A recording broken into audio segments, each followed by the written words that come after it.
Hello everyone, Peter's referred to back with a look at this week's mail. Oh boy, I got lots of mail next week, but won't be that much. But this week, I got quite a bit. First of all, some decks. First I got one that I got from Playing Card Decks that came with some extra cards. And it says here that this was some sample cards they're offering with every order this month. If you want to continue to see them, simply leave us a note with your next order.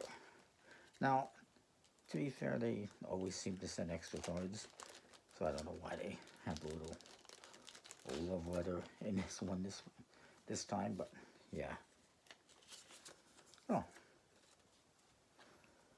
they sent me two notes that are exactly the same. The cards, by the way, are first of all, a 7 of spades, which is just a mandolin back, it looks like, which is nice. Then there's a 9 of diamonds, which is, I believe this is from an Exolus deck. Can't recall for sure. And then finally, we have one from the Game of Thrones from Fear 11, beautiful deck. And it's the lovely Arya Stark. One of my favorite characters, so I'm glad I got that one. And the deck I got is the latest one from Bicycle, the Disney Mickey and Friends deck, which has the sensational 6 all over it, completely custom. Pretty nice. Speaking of decks, I also got one from Penguin Magic, their latest, which is on Kickstarter recently. And it's got some nice foil on it. It is the Pie deck. And already they have another one on Kickstarter that I think they've produced already. They're just waiting for fulfillment for the project to end, basically, but I think it's been produced. It's pretty nice custom deck. It seems like they're insistent on using Kickstarter for their playing cards now instead of just doing them on their website. And then, lastly, I got a couple decks that I got on Kickstarter as well from a creator known as the Cthulhu Project. It's all about Cthulhu and that mythos. And we have here, I guess, the Bicycle Necronomicon deck, as it says on top.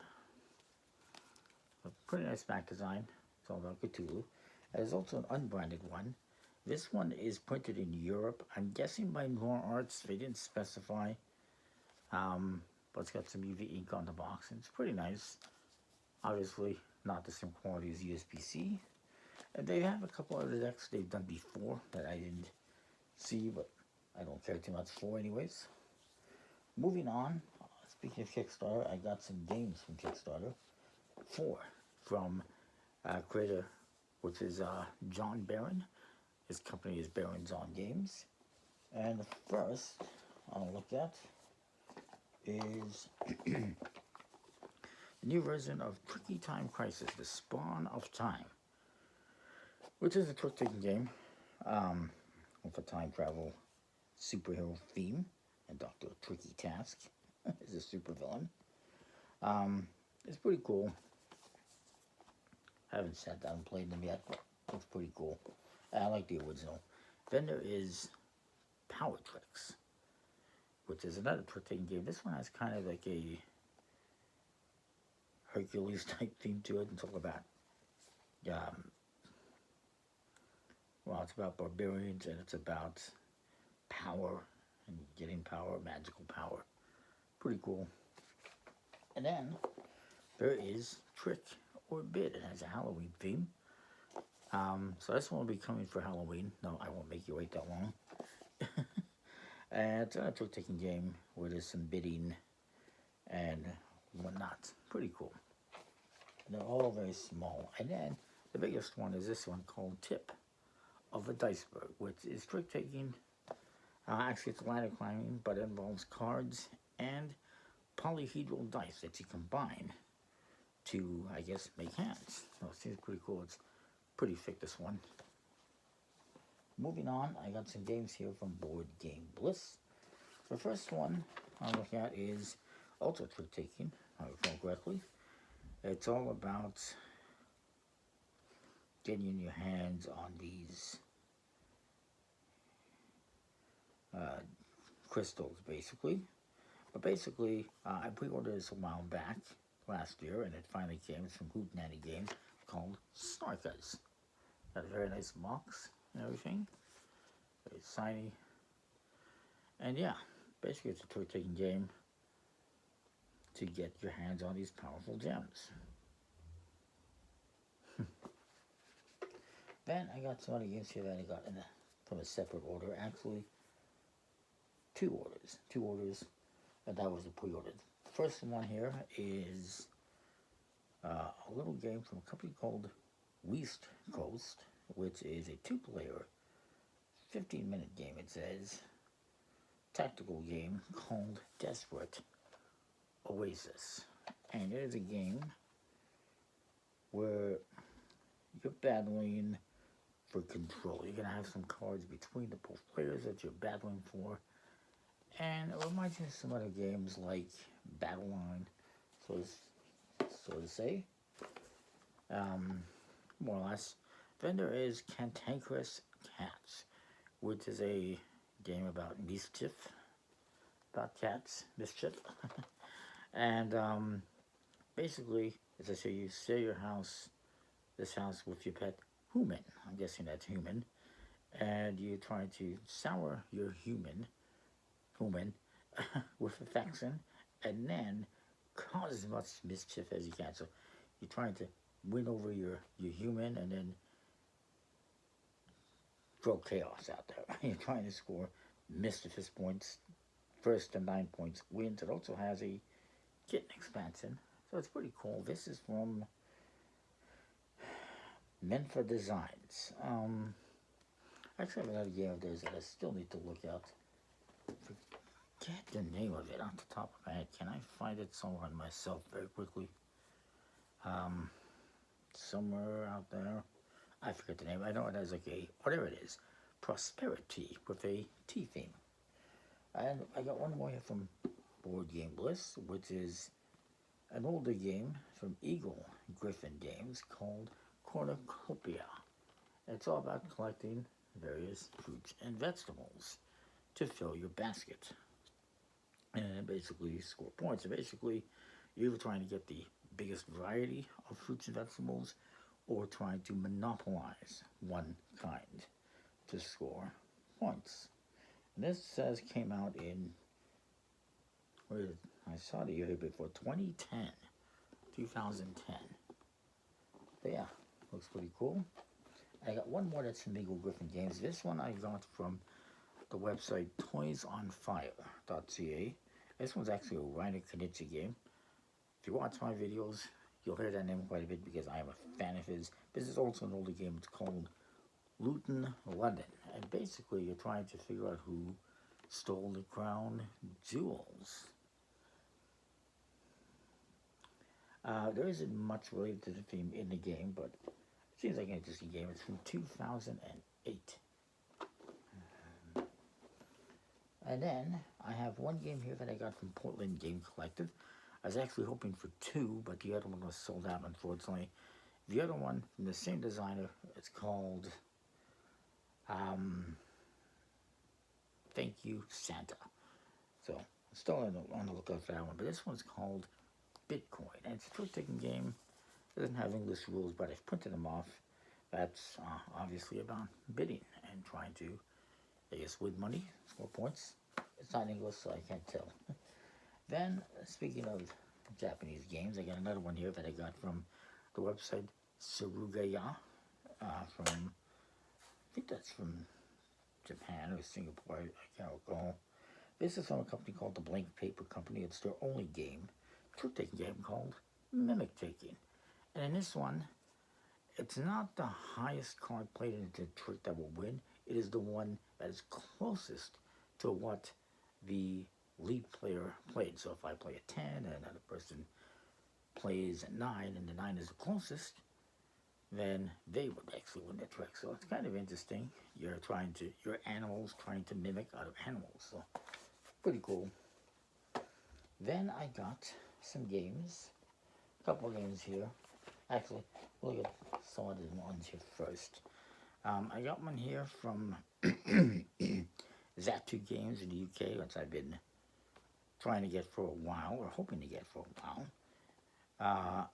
So I got it from Zatu, and it is a trick-taking game, a small trick-taking game called Moby Trick by Huck, and obviously it's got a Moby Dick theme to it.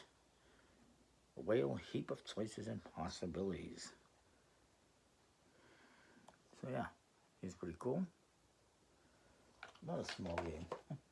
Speaking of small games, I got one more. I got a couple games here that I got from the website from Portugal called gameplay.pt. And the first one is Animalia. It's another trick-taking game.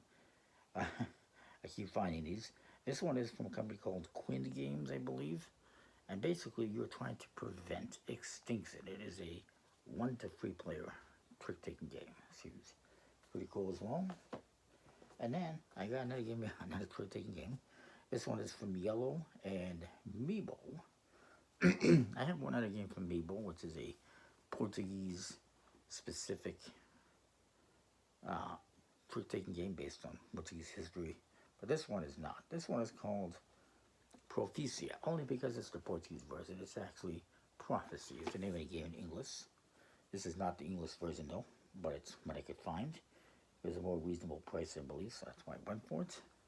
But it's a trick-taking game where you're trying to prophesize what's going to happen. Moving along, I got some games here that I got on Amazon. These first two from Amazon.com. The first one is a little family weight game about memory, matching, and math. It does have a nice emboss on the box. It's from OK to Win. They have another game of theirs as well that's somewhere on the shelf. Buried somewhere, I don't know where, but forget the name. It's a pretty simple game. This one, also pretty simple. It's called Boom Goes the Dynamite. And you're trying to make matches either by matching numbers, like matching flipping 2 4s and making a match, or if you flip a 4 and a 3 and you have a card that says +1 or -1, you can use the math to make a match. So it's a interesting little game. Has an explosive twist, as it says. This came out in 2021. I haven't been paying attention to the other games when they came out, so it is what it is. They all came out fairly recently. Last couple years, I would say. Another one that I got here is from a company called Bellwether Games, and it's called Antidote. And this is a game of deduction and deception, where you're all basically scientists, and there's going to be one formula that's going to be poison, a toxin. You've all been subjected to it, and you're trying to deduce which one it is so that you can get the correct antidote so that you can live. It's possible that somebody will get the correct antidote. It's possible nobody will. It's possible more than one person will. But yeah, it's pretty interesting. And this came out 2014. It's a pretty old game. I think this is in Europe printing. Maybe. I know there's an expansion for this, but I'm not going to get it. It simply increases the player count to like 10. It's already 2 to 7 players. I have one more game here that I got on Amazon. This one though I got from Amazon in Germany. It's called Swap. And it's actually based on a Japanese game that I would have preferred to have gotten, but it's pretty much impossible to find, called Recurring, with 3 R's in Recurring. And basically, it is a ladder climbing game. This came out in 2024. It's from Freck Verlag, I believe. Although it does say Top, so maybe that's the company name. It is what it is. I got a couple more here.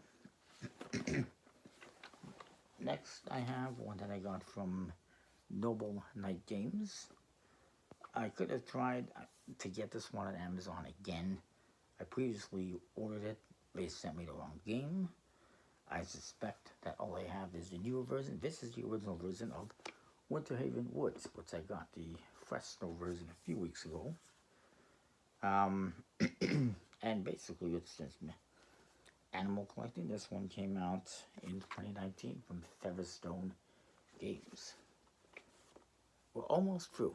Bear with me. Two more that I got from boardgames.ca, missing board games. And I got them because they're from a Canadian company, although I believe they have an American arm as well, and a British arm. The first one is called Word Thief, and these are from a company called Outset Media, of which I have a excuse me, I have a game for them as well, which is, the name escapes me at the moment, but it's one of those traditional Italian decks. It'll probably come to me at some point in time. But anyways, also from Cheatwell in the UK. It's about making words. So, yeah, I figured why not. It seems pretty cool. This came out in, I guess, 2024. And the other one, also from them.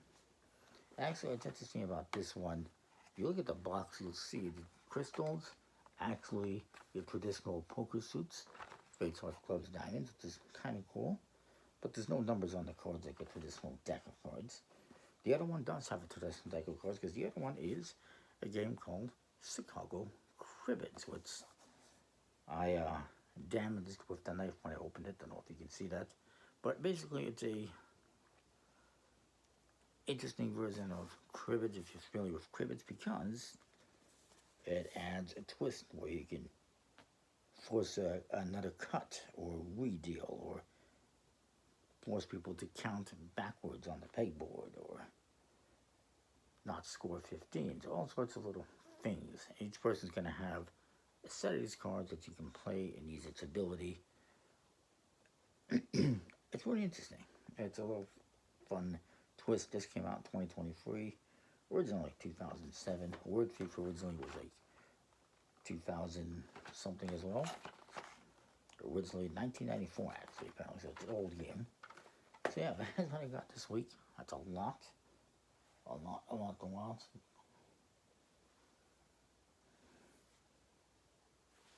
Like 20 games and 4 decks of cards. Yeah, so anyways, I think that was it for this week. Comment, like, subscribe, let them know what you think. Send me some selfs. I need some selfs. And we'll see you next time. Thanks for watching.